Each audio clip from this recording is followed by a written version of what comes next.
السلام علیکم ورحمۃ اللہ وبرکاتہ۔ حامد و مصلیہ اما بعد۔ اسم کے معنی نام کے آتے ہیں۔ ناموں کی حیثیت کسی بھی قوم اور سوسائٹی میں بڑی بنیادی ہوتی ہے۔ اس کے ذریعے مذہب اور فکر و عقیدے کا اظہار ہوتا ہے۔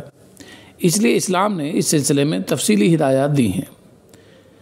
اچھے اور بامعنی نام رکھنے چاہیے۔ رسول اکرم صلی اللہ علیہ وسلم نے ارشاد فرمایا، تم لوگ قیامت کے دن اپنے اور اپنے باپ کے ناموں سے پکارے جاؤ گے، اس لیے اچھے نام رکھا کرو۔ چنانچہ جو نام اپنے مفہوم کے لحاظ سے نامناسب ہوتے، نبی اکرم صلی اللہ علیہ وسلم اسے بدل دیتے۔ حضرت عمر رضی اللہ تعالیٰ عنہ کی ایک صاحبزادی کا نام عاصیہ تھا، جس کے معنی گنہگار کے ہیں۔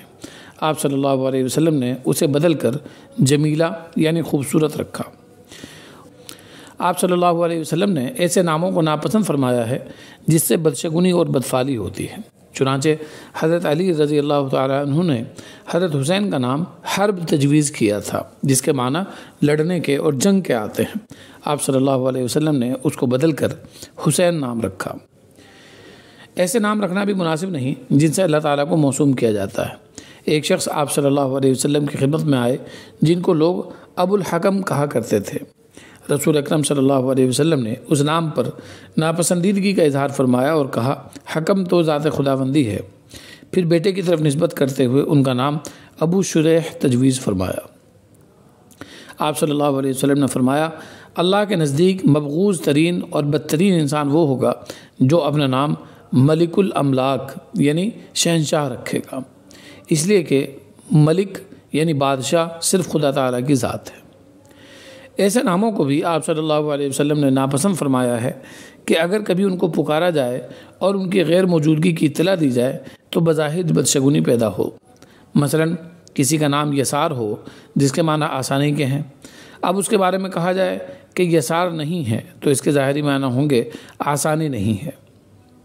ایسے 4 ناموں کا حدیث میں ذکر آتا ہے: یسار یعنی آسانی، رباح یعنی نفع، نجیح یعنی کامیاب، اور افلاح یعنی کامیاب۔ ایسے نام بھی نہیں رکھنے چاہیے جن سے شرک کا اظہار ہوتا ہو، جیسے عبد النبی یعنی نبی کا بندہ۔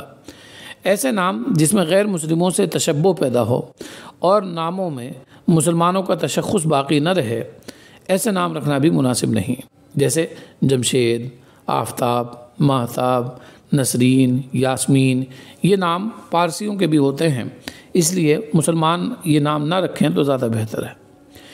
اس کے خلاف رسول اکرم صلی اللہ علیہ وسلم نے ایسے ناموں کو پسند فرمایا جن سے اللہ کی عبدیت کا اظہار ہوتا ہے، اس کی بندگی کا اظہار ہوتا ہے، جیسے عبداللہ، عبد الرحمن وغیرہ۔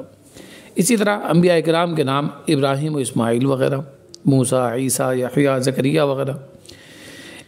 اسی طرح صحابہ کرام رضوان اللہ علیہم اجمعین اور سلف کے ناموں پر اپنے نام رکھنے چاہیے، اور ایسے ناموں کا انتخاب کرنا چاہیے کہ اول لمحہ سمجھ لیا جائے کہ یہ شخص مسلمان ہے۔ نام بامعنی ہونا چاہیے، اس لیے کہ نام کا اثر انسان کی ذات اور اس کے اوصاف پر بھی پڑتا ہے۔ ناموں کی ایک قسم کنیت ہے۔ کنیت اس نام کو کہتے ہیں جس میں باپ یا بیٹے کی طرف نسبت کی گئی ہو۔ مثلا ابو سفیان یعنی سفیان کے باپ، علی ابن ابی طالب یعنی ابو طالب کے بیٹے علی۔ سلف صالحین میں اس قسم کے ناموں کا کثرت سے رواج رہا ہے، جیسے ابو بکر، ابو الحسن، ام سلمہ، ابن عمر، ابن مسعود وغیرہ۔ ایسے ناموں سے انسان کی شخصیت اور اس کے نسب کا اظہار ہو جاتا ہے، اس لیے ایسے نام رکھنے چاہیے۔ اس بات کا خاص خیال رکھنا چاہیے کہ ناموں میں بگاڑ پیدا نہ ہو۔ مثلا کسی کا نام عبد الکریم یا عبد الرزاق ہو تو اس کو کریم یا رزاق کہا جائے، یہ سخت گناہ ہے، اس لیے کہ یہ اللہ کے نام ہیں۔ اسی طرح اگر بچہ گونگا یا کانا یا زیادہ لمبا ہو تو اس کو گونگا، لمبو، اس طرح کے جملے کہنا یا اس طرح کے الفاظ کہنا بہت ہی بری بات ہے، اس لیے کہ قرآن کریم نے تنابز بالالقاب سے منع فرمایا ہے، یعنی اس طرح کے برے القاب دینے سے منع فرمایا ہے سورہ حجرات میں۔ نام کے تعلق سے یہ بھی ذہن میں رہے کہ 7ویں دن بچے کا نام رکھ دینا چاہیے۔ بعض احادیث میں اس کا ذکر موجود ہے۔ ویسے بہتر تو یہ ہے کہ ولادت کے دن ہی نام رکھ دیا جائے۔ چنانچہ حضرت ابو اسید اپنے صاحبزادے کی ولادت کے بعد اسے نبی اکرم صلی اللہ علیہ وسلم کی خدمت میں لائے تو آپ صلی اللہ علیہ وسلم نے اسی وقت ان کا نام منذر تجویز کیا۔ حضرت ابراہیم رضی اللہ عنہ کی پیدائش رات میں ہوئی تو آپ صلی اللہ علیہ وسلم نے ارشاد فرمایا، رات میں میرے یہاں ایک بچے کی ولادت ہوئی ہے اور میں نے اس کا نام اپنے باپ ابراہیم علیہ السلام کے نام پر ابراہیم رکھا ہے۔ والسلام علیکم ورحمۃ اللہ وبرکاتہ۔